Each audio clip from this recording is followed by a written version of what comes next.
5 سال ہو چکے ہیں، لیکن ان کی زندگی ابھی تک ناممکن تھی کیونکہ ان کے ہاں کوئی اولاد نہیں ہے، اور پھر بھی انہیں یقین تھا کہ اللہ کی رحمت سے نا امید نہیں ہونا چاہیے، وہ ذات ضرور کرم کرے گی۔ دونوں کے مابین اتنی محبت ہے کہ وہ ایک دوسرے کے بغیر نہیں رہ سکتے۔ بچے کی عدم موجودگی کی وجہ سے اسجد کے والدین بعض اوقات کومل کو طعنہ دیتے ہیں، اور وہ بھی چپ چاپ سن لیتی، کیونکہ اسے پتا تھا کہ ہر ماں باپ کی خواہش ہوتی ہے کہ ان کے بیٹے کے ہاں بچہ ہو۔ یوں ہی وقت گزرتا گیا، اور ایک دن جب اسجد آفس سے گھر آ رہا تھا، اس نے بازار میں ایک لڑکے کے ساتھ کومل کو دیکھا۔ کومل اور لڑکا بہت خوش دکھائی دے رہے تھے، ایسا لگتا تھا کہ دونوں کافی عرصے سے ایک دوسرے کو جانتے ہیں۔ اسجد گھر آیا اور پھر تھوڑی دیر بعد کومل بھی آ گئی۔ جیسے ہی کومل پہنچی، اسجد نے اس سے پوچھا، کومل کہاں گئی تھی؟ کومل نے ہنستے ہوئے کہا، میں بازار میں کچھ گھریلو سامان لینے گئی تھی۔ یہ سن کر اسجد کو تھوڑا سا غصہ آیا، لیکن اس نے کومل سے کچھ نہیں کہا۔ اس کے بعد اسجد نے کومل کو ایک ہی لڑکے کے ساتھ متعدد بار مختلف جگہوں پر دیکھا۔ ایک دن اسجد نے دیکھا کہ لڑکا کومل کو گھر چھوڑنے آیا ہے۔ کومل اس کے ساتھ بہت خوش نظر آ رہی تھی۔ لڑکا گھر سے نکلا اور پھر چلا گیا۔ اسجد کا دل بہت دکھی تھا، لیکن کومل کے کھونے کے خوف سے اس نے اس سے کچھ نہیں کہا۔ ایک دن اسجد گھر بیٹھا تھا جب کومل کے موبائل فون کی گھنٹی بجی۔ کومل باتھ روم میں تھی، اس لیے اسجد نے فون اٹھایا۔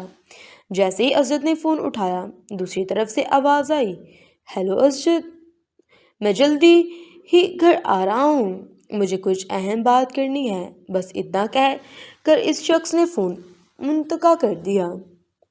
اسجد نے سوچنا شروع کیا کہ اس شخص کو اس کا نام کیسے پتہ چلا۔ اسجد کے ذہن میں بہت سارے سوالات تھے۔ اسجد کو لگا کہ شاید یہ وہی آدمی ہے جس کے ساتھ کومل اکثر باہر جاتی ہے۔ اسجد کو لگا کہ شاید کومل اس سے طلاق لینا چاہتی ہے، اور وہ شخص اس کے بارے میں بات کرنے کے لیے گھر آ رہا تھا۔ اسجد بہت افسردہ ہوا، وہ اپنی شادی کو ٹوٹنے نہیں دینا چاہتا تھا۔ اسے لگا کہ کومل نے اس کے ساتھ دھوکہ دیا ہے، وہ کچھ سمجھ نہیں پایا تھا۔ اسجد کومل کو کھونے سے گھبرا گیا اور وہیں زمین پر گر گیا۔ اس دوران کومل بھی باتھ روم سے باہر آ گئی اور اسے اسجد کو اٹھایا اور پوچھا، تمہیں کیا ہو گیا ہے؟ کیا آپ ٹھیک ہیں؟ اسجد نے غصے سے کومل کو دیکھا، دھکا دیا اور وہ گر گئی اور اس کا سر قریب ہی ٹیبل پر لگا۔ اس کے سر پر چوٹ آئی تھی۔ کومل کو بات نہیں کر رہی تھی۔ اس نے کانپتی ہوئی کومل کو اپنے بازو میں اٹھایا اور دیکھا کہ وہ بہت تکلیف میں ہے، جس کی وجہ سے کومل بے ہوش ہو گئی۔ اسجد بہت خوفزدہ ہوا جب اس نے دیکھا کہ کومل کے ہاتھ میں ایک خط تھا۔ اس خط میں لکھا تھا، پیارے اسجد، میں آپ کو بہت دنوں سے بتانا چاہتا تھا، لیکن سوچا کہ مجھے آپ کو سرپرائز کرنا چاہیے۔ میں پچھلے کچھ دنوں سے کسی ڈاکٹر سے علاج کے لیے گئی تھی، اور وہ ڈاکٹر میرا کزن تھا جو بچپن میں بیرون ملک چل گیا تھا۔ اس نے میرا علاج شروع کیا اور میں 2 ماہ سے حاملہ ہوں۔ آج میں اس کے کزن کو اپنے کھانے پر بلایا ہے، آپ اس سے مل کر بہت خوش ہوں گے۔ کچھ دیر بعد ڈور بیل بجنے لگی اور اسجد بھاگ کر دروازہ کھولتا ہے۔ کومل کا کزن وہاں دروازے پر کھڑا ہوا ہے اور وہ کہتا ہے کہ اسجد، میں صابر ہوں، کومل کا بھائی، آپ کیسے ہو؟ تبھی اس کی نگاہیں کومل پر پڑتی ہیں جو خون میں لپٹی ہوئی زمین پر پڑی تھی۔ صابر کومل کو ہسپتال لے گیا اور وہاں کومل کو کوما میں چلی گئی۔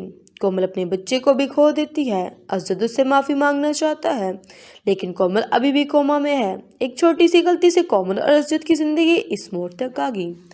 یہ کہانی ہمیں بہت کچھ سکھاتی ہے۔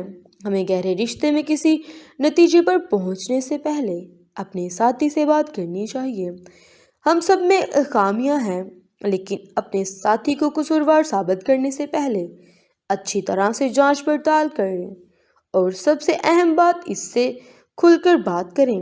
جو آپ دیکھتے ہیں یا سنتے ہیں وہ ضروری نہیں کہ سچ ہو۔